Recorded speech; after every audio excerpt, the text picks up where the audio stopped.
का जो नारा था कि एक हैं तो सेफ हैं, आपने कहा ये महामंत्र है। महामंत्र क्यों कहा आपने इसके बारे में?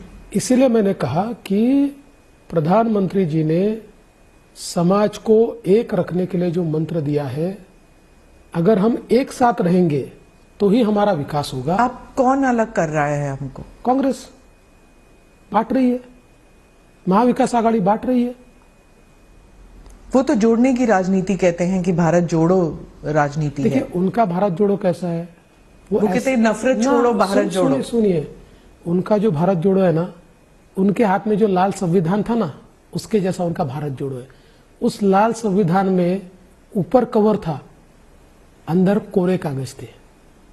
वो कहता है ये आपके कांग्रेस कहती है ये मिस इन्फॉर्मेशन है आपकी क्यों पार्टी मिस? अरे भाई, आप ही ने, मीडिया ने वहां पर दिखाया, हमारे पास हम तो थे नहीं कार्यक्रम में।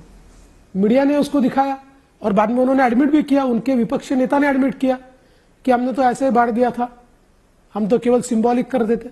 क्या संविधान के साथ सिंबोलिज्म चलेगा इस प्रकार से? तो ये जो भारत जोड़ो, ये भी ऐसा ही है। नाम भारत जोड़ो दिया है, अंदर सारे संगठन भारत तोड़ो वाले हैं। संविधान की बात चल रही है तो कश्मीर के बारे में भी पूछूंगी, क्योंकि कई भारतीय जनता पार्टी के नेता यहां पर आकर, महाराष्ट्र में आकर, कश्मीर में एक अलग संविधान कांग्रेस चाहती है, ओमर साहब चाहते हैं कि अलग संविधान जो पहले होता था। कश्मीर का मसला महाराष्ट्र में कैसे उठ रहा है और क्या मतदान करते वक्त क्या महाराष्ट्र के लोगों के विचार में कश्मीर उठेगा कभी? क्यों नहीं उठेगा? अरे ये मराठाओं की भूमि है। जिन मराठाओं ने अटक से लेकर कटक तक भारत को एक किया था, ये छत्रपति शिवाजी महाराज की भूमि है। ये संकुचित विचारों वाली भूमि नहीं है। ये भूमि से जो वीर निकले, उन वीरों ने जो हमारे ऊपर आक्रमणकारी थे, जो मुगल थे, उनको परास्त करते हुए अफगानिस्तान तक खदेड़ दिया था। तो कश्मीर की तो बात यहां होगी। और अगर मैं देशभक्त हूं तो मैं इतना संकुचित विचार कैसे रखूं कि कश्मीर का कुछ भी हो जाए मुझे चलेगा, मेरे महाराष्ट्र का क्या है? ऐसा नहीं हो सकता है। हम देशभक्त लोग हैं और ये कश्मीर जो है, ये हमारी अस्मिता का विषय है। कश्मीर कोई केवल विषय मात्र नहीं है, इससे भारत की अस्मिता जुड़ी हुई है। और मुझे बहुत खुशी है कि भारत रत्न डॉक्टर बाबा साहेब अंबेडकर जी का संविधान 7 दशक तक कश्मीर में लागू नहीं था। 7 दशक तक अपने विधान पर शपथ लेते थे, अपने विधान पर वो चलते थे, हमारा तिरंगा झंडा नहीं लगाते थे। लेकिन 370 के हटने के बाद लाल चौक पर जब एक बहुत बड़ा तिरंगा मैं देखता हूं तो मुझे बहुत खुशी होती है, मेरा दिल गदगद होता है। और उसके साथ साथ आप वहां तक नहीं रुकना चाहते थे, आप तो पाकिस्तान की हाँ बात बिल्कुल वहां जा ही रहा हूं। उसके साथ साथ ओमर अब्दुल्ला को भी 7 दशकों बाद पहली बार मुख्यमंत्री के रूप में भारत के संविधान की शपथ लेनी पड़ती है। इससे बड़ी खुशी की बात क्या है? ये सबसे खुशी की बात है। और हां, हमारा तो सपना है, कांग्रेस ने देश को तोड़ा, एक दिन अखंड भारत बनाएंगे। भारत का तिरंगा ये पाकिस्तान पर भी एक दिन लहराएगा।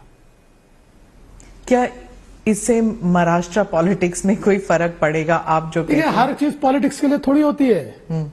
कुछ चीजें कन्विक्शन की होती है, कुछ हमारे मूल्य होते हैं। अरे पॉलिटिक्स गया खड्डे में।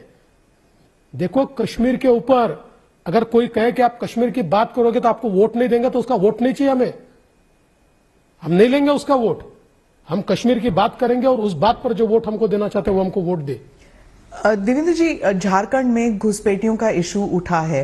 वहां कांग्रेस में के गुलाम मीर ने कहा है कि जो गैस सिलेंडर बांटे जाएंगे उसमें घुसपैठियों को भी दे सकते हैं। क्या ये मुद्दा अब महाराष्ट्र में भी बात उठेगी घुसपैठियों की? देखिए, महाराष्ट्र में घुसपैठियों की बात यहां तक सीमित है कि हमने बीच में एक मुहिम यहां पर शुरू की तो बड़े पैमाने पर बांग्लादेशी घुसपैठी हमको मिले। अभी तो मुहिम बंद है चुनाव के कारण, और कुछ प्रमाण में रोहिंग्यास भी मिल गए। तो देखिए, हमारी ये मुहिम आगे भी चलती रहेगी। मुंबई में घुसे हुए एक एक बांग्लादेशी को हम ढूंढ कर निकालेंगे, रोहिंग्या को ढूंढ कर निकालेंगे और उनको उनके देश में वापस भेज देंगे। अभी प्रधानमंत्री की रैली में जब वो बात कर रहे थे तो कैंडिडेट सब साइड में थे, आप भी थे, लेकिन वहां पर महायुति के जो कैंडिडेट्स थे, जीशान सिद्दीकी, सना मलिक, ये दो एनसीपी के थे, अजीत पवार भी नहीं थे वहां पर, तो आपकी महायुति थोड़ी बिखरी हुई सी नजर आ रही है। देखिए, अजीत पवार जी ने यह कहा था कि मैं नहीं आ पाऊंगा और हम लोगों ने भी यह तय किया था। प्रधानमंत्री जी की पहली सभा में मैं था, उसमें अजीत दादा और सीएम नहीं थे। दूसरी सभा में सीएम थे, उसमें मैं नहीं था, अजीत पवार जी भी नहीं थे। पूना की सभा में अजीत पवार जी थे, उसमें मैं नहीं था, सीएम साहब भी नहीं थे। तो हम लोगों ने सभाएं बांट ली थी प्रचार की दृष्टि से, और पीएम साहब का भी ये कहना होता है कि सारे लोग एक जगह रहोगे तो प्रचार कैसे करोगे। इसलिए मैं नहीं मानता कि इसमें कोई अलग बात है।